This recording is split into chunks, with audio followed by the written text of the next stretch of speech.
Hey, it's Eva. Hey, it's Kristen. Before this episode starts, we're here with a little update.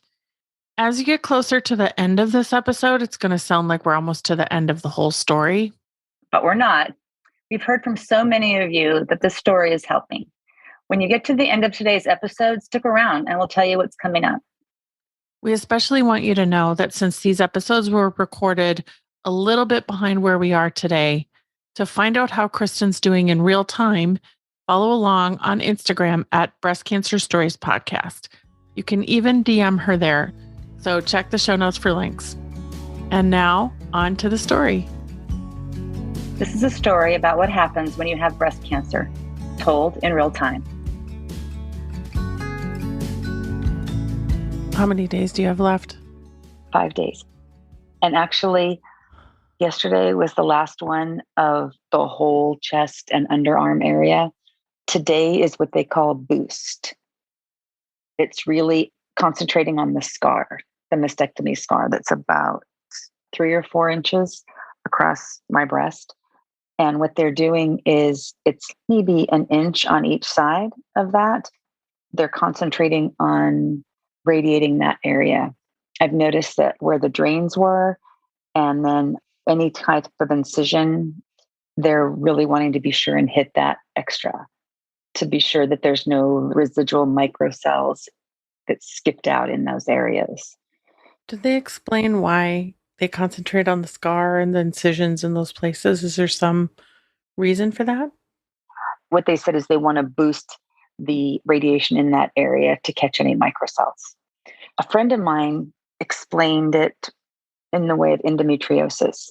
So, a friend of hers had an incision in her abdomen where endometriosis, she had some endometriosis removed, and actually had, because of microcells from the endometriosis that got into the area where the incision was when they were taking it out, actually grew endometriosis on that scar, which is weird, but it kind of makes sense.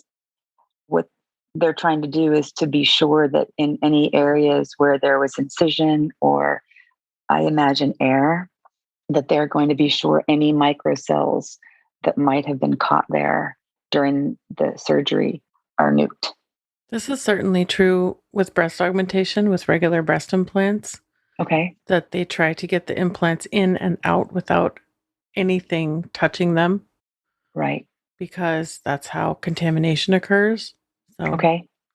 So that makes total sense because there's one of the drain holes is in the field that they carved out at the beginning, and another drain hole is about an inch below where the bra line would be.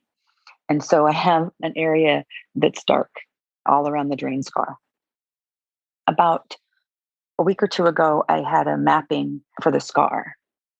So today, when I go, it's a much shorter process rather than like a 30 to 45-minute process where they are radiating, I don't know, 8 to 10 spots. I believe it's just one area. So it'll be quick. Today, when I go in, the physicist will be there to be sure that everything is going to be going according to plan. so can you describe what it looks like right now? Since most of the people who would be listening to us today cannot see you, what does your right breast look like, especially the area between them, which is what I can see with my own eyes right now? Yeah. If you can imagine your entire breast quadrant down from your diaphragm all the way up to the back of your arm and over your entire chest. That's really what's been radiated. What is the real problematic area is what would be between the two breasts. And the reason for that is that they've been hitting this area so hard to get the lymph nodes in that area and avoid exposure to the heart. What it looks like is kind of road rash. It's very raspberry colored. It's the flat spot in the center. Yeah. The black spots are blisters. So there's black spots all the way down on top of the very raw skin, and Mhm. those are blisters. They feel very leathery, very hard. And what you can't see is it goes down below the breast also. I'm super lucky that I have expanders in and don't have my regular breasts that would have some flap overlap. because the moisture down there would be causing more issues. So underneath, as you can see, it's the same, Yeah. but you can also see because of the expander, it's lifted. So in this case, the expander is a gift because it holds the skin straight out to where a friend of mine who had a lumpectomy down around in that area had a real problem. She had to tape her breast up and air it out and just kind of lay there like this with her arm up. And she had a lot of moisture issues. I have used a hair dryer on the underside of my boob. I have Well, done there that. you go. Yeah. So what I'll tell you is that it builds. So this is going to get worse. Oh, it is. Even though they're not going to be radiating anymore, the worst day that I had in a long time was Wednesday. And I actually had Monday and Tuesday off. So I had a 4-day break. I had radiation Friday and then had the weekend off, had Monday and Tuesday, and Wednesday was the worst it had been. So it kind of had time to unfortunately bake. What gives me a little bit of satisfaction is that this is what it's doing to the microcells too. Mm-hmm. If this is what's happening to my skin, then I'm very grateful that that's what's happening to any microcancer cells that might be lurking in my chest and my lymph nodes. What are you doing with yourself? Like you had a 4-day weekend.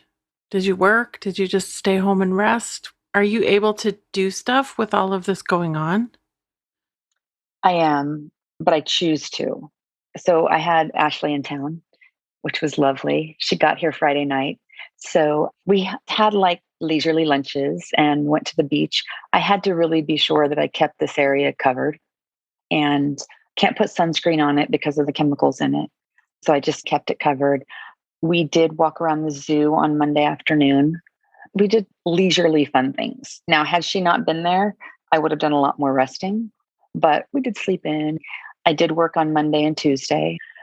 When I get home, I took baths, and what I'm doing is I'm doing a gauze soak. So it's gauze that is soaked in salt and baking soda, warm water mix. What it does is it soaks up all the moisture from the blisters. And then I do that 2 or 3 times a day for 30 minutes, just lying in the bathtub, covering myself with this. And it feels really good. But then after it dries, it feels very tight. And I have a tub of this stuff called Silvadene that I put on it. This helps the burn, but it feels very tight. And I talked to the doctor a couple of weeks ago because I was having chest pains, almost like anxiety. And I was like, what is this? I said, is this anxiety? Like, is there something wrong? And he said, it's actually the skin tightening, making your chest feel that way. And I was like, oh, that's not cool. You should tell me that before. So, to be honest, this is the first time through this whole process that I would have actually stayed at home from work, except for the surgery, obviously, Mm-hmm. right after surgery for a few weeks because of the pain. Now, the family that I work with, it's a real busy time for both of them, and they really need me. So I kind of push through it. But I have been taking pain meds, the same pain meds I took after surgery. That's what we're talking about as far as the pain goes. Oh, that's pretty serious then. It's pretty serious. So this is 7 weeks. It's still only 30 radiation doses, and 5 are the boost they're going to start doing today. I think the majority of people don't have this reaction. So I don't want to scare anybody out there. There's people who have 3 weeks or 2 weeks and a boost. And sometimes it's just in one little area. So I had double mastectomy with reconstruction. And so I have the expanders in. What they're doing right now is they're radiating, blasting, however you want to say it, my chest wall, as well as the lymph nodes that are in that area, since I did have lymph node involvement in one of my nodes.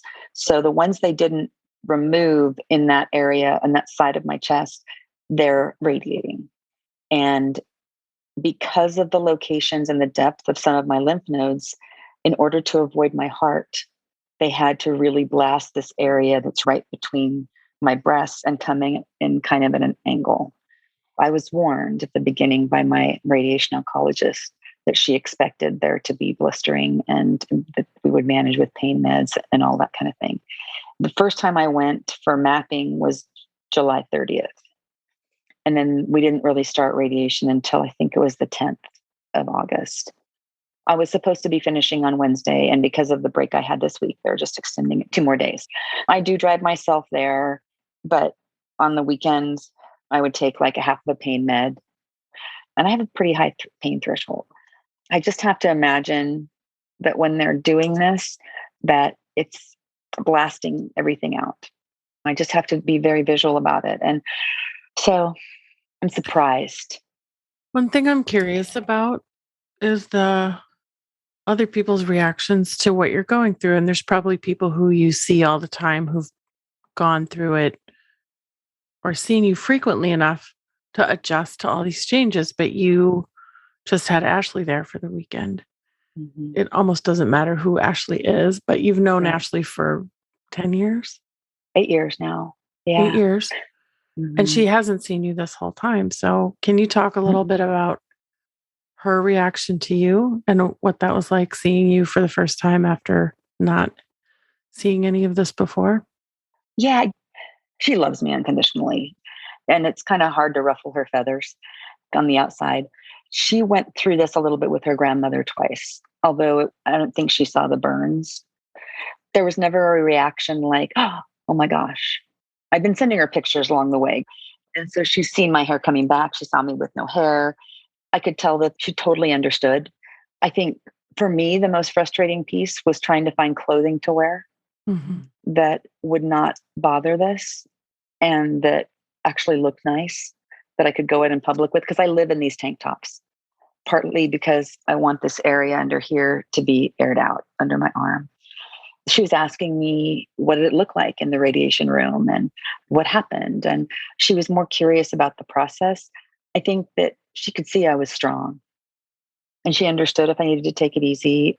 So I would say that she didn't react poorly at all. I think it was that anything, she saw more strength.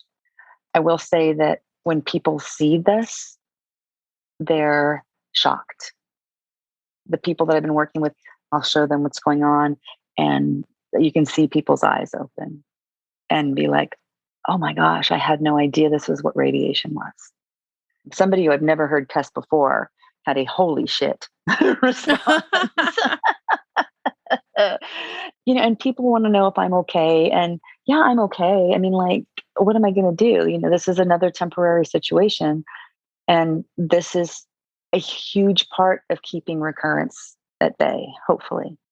I don't know if we talked about this before, but the oncologist, when I asked her about before I started any of this and made a final decision on whether or not to do radiation, because I really didn't want to do it. I really didn't.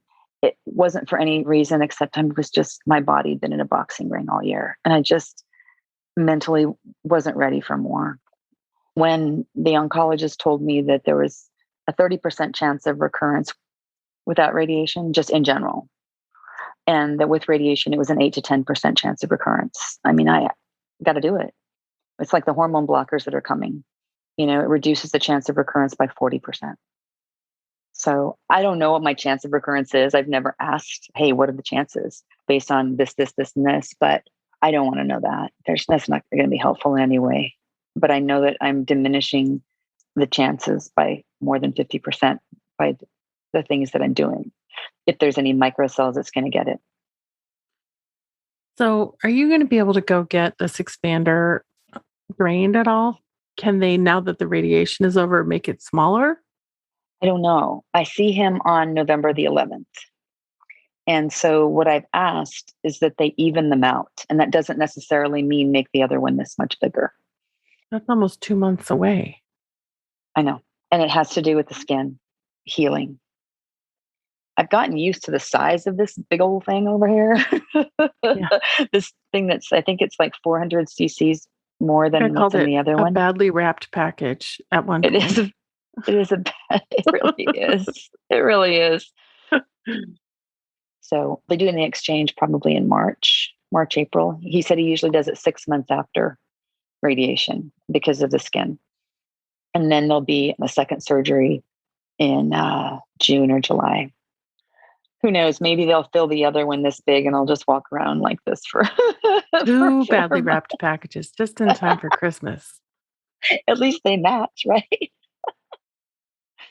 So I got responses I didn't expect yesterday when I sent out those pictures that I sent to you of what the radiation room looked like and the machine. One of my friends said, "You need to warn me if you're going to send something like that." That was disturbing. And it wasn't in a bad way, it was a shock. And this is one of my friends who had taken me to radiation and had seen me through a lot of things and was just very surprised at what I walked into every day and what the process was. Did that surprise you?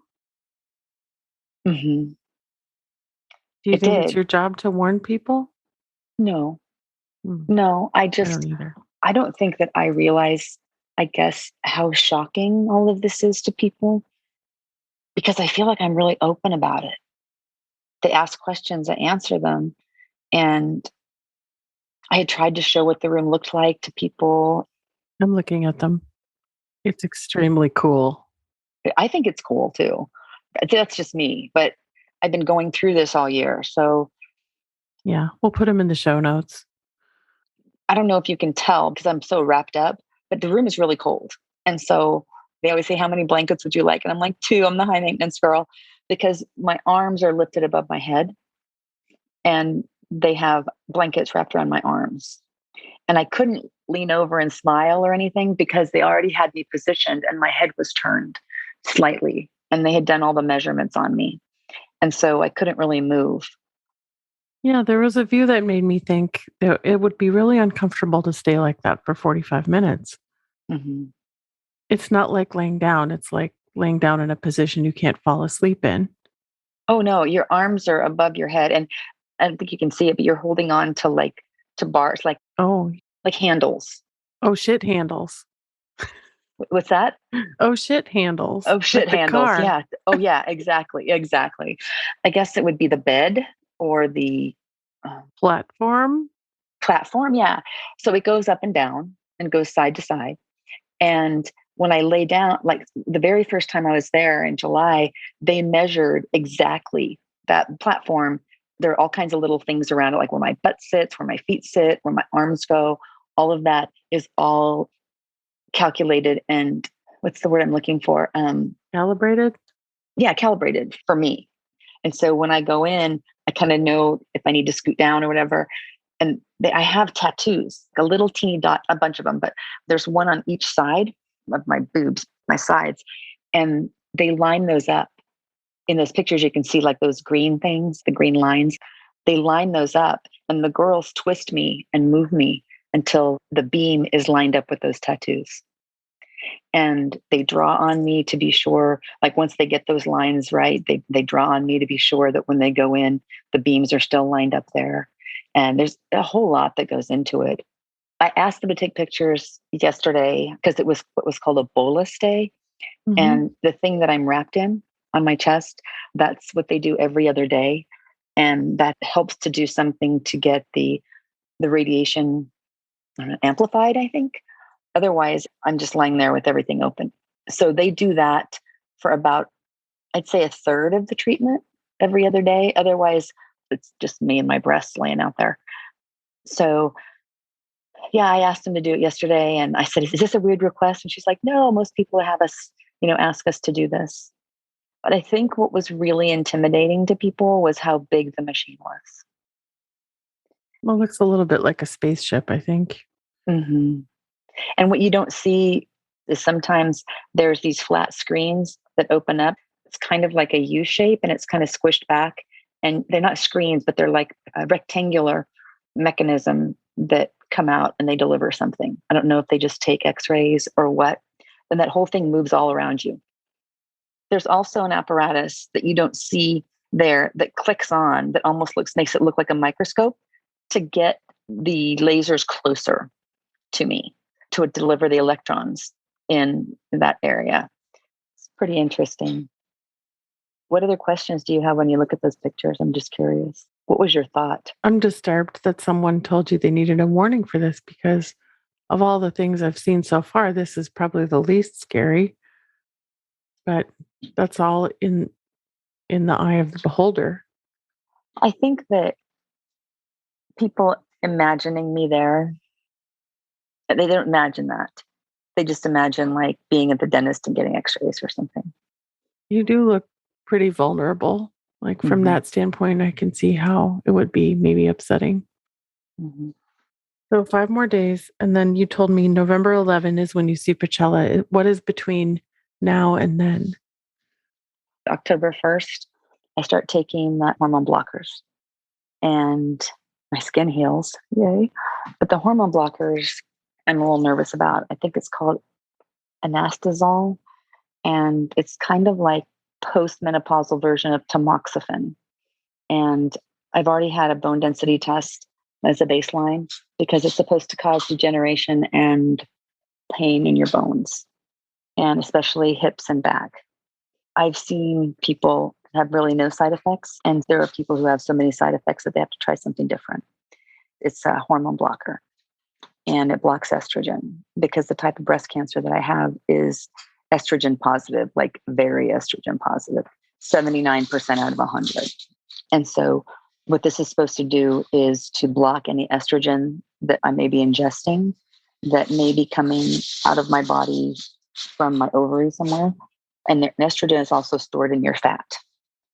The reason that they're trying to block it is because my type of breast cancer feeds on estrogen like I would feed on ice cream, right?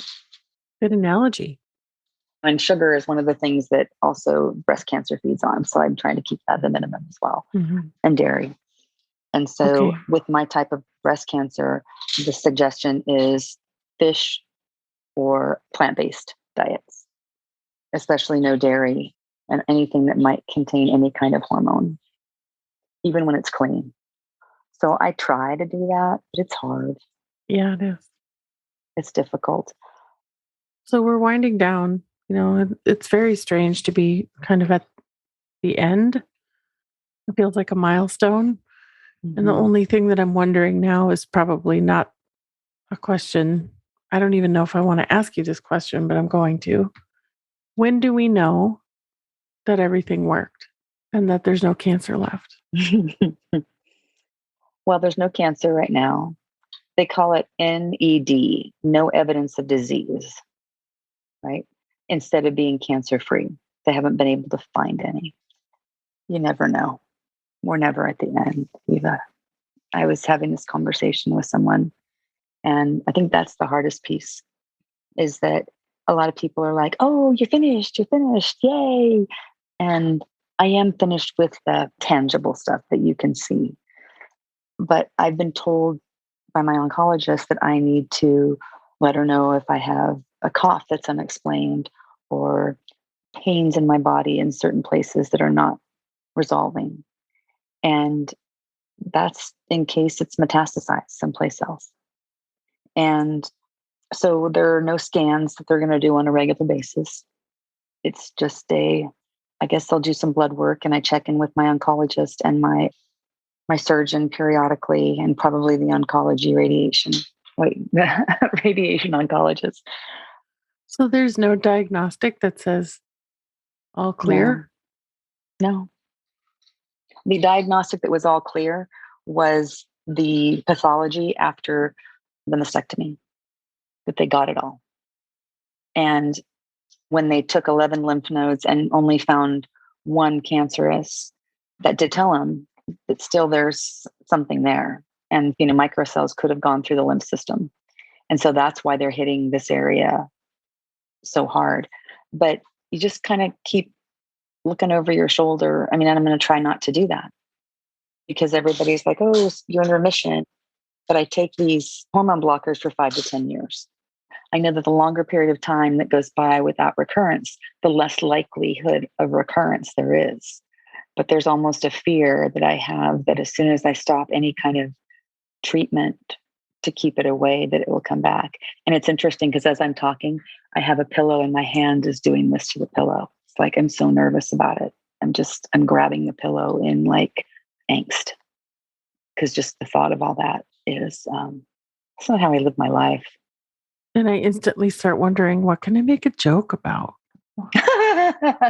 What are you going to be for Halloween? Can we work around this unwrapped, badly wrapped package somehow? I'll be some kind of mummy, like, with with a fake breast hanging out or something. No, I don't know. Burn victim.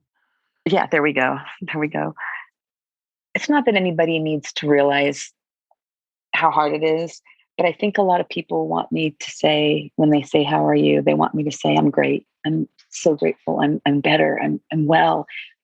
I'm the same Kristen as I was last year at this time." And I'm not. Everything's changed, but at the core, I'm still the same person. And I still have a happy outlook on how my life's going to be, but I sure will live it differently. What do you wish people would ask you instead of expecting you to say, "I'm in remission, I'm great," and have a big celebration? Not that we shouldn't, but No, totally. I'm ready to have a celebration next weekend for being finished with all this stuff. I'm still here if you need anything, and I know it's hard. I guess is the way that I would want people to react. I guess I just want people to understand that, like, I still need them, and that I'm not Kristen who's 100% again, and that do everything you can to not get this shit. I think that's what I want people to get, is that this is no joke. I think people would just expect me to be the same person, and I'm not. you never will be again. Mm-mm. For better and worse, right? Mm-hmm. Mm-hmm. Completely. I'm a little bit afraid of you now, actually. You are? How come? Because I glow? There's pretty much no ass you have not kicked at this point. That's so true. Today's episode was recorded at the end of Kristen's radiation series on day 248. But unfortunately, or fortunately, depending on whether you look at it like Kristen does, I guess, the story does not end here. For our next episode, we talked on day 301, just before I went back to see Dr. Pacella, my plastic surgeon, who I hadn't seen before radiation. And then we were lucky enough to have a conversation with Dr. Pacella himself, which was really interesting. That was so much fun. Of course, we had to talk on day 365 after seeing the oncologist in person, Dr. Ali, who I hadn't seen since before surgery. And we're planning some special episodes for those of you going through treatment, including the lists of things you need for chemo, radiation, and surgery. Our plan for the future of this podcast is to tell another person's story from beginning to end. So if you're facing a cancer diagnosis, have not yet started treatment, and have a heart for helping others, we really want to hear from you. To support Kristen, you can find us at patreon.com/breastcancerstories. Follow us on Instagram at Breast Cancer Stories Podcast. Check the links in the show notes for all the resources mentioned on this episode. If you're facing a breast cancer diagnosis and you want to tell your story on the podcast, we'd love to hear from you. Just send an email to hello@theaxis.io. Thanks for listening to Breast Cancer Stories.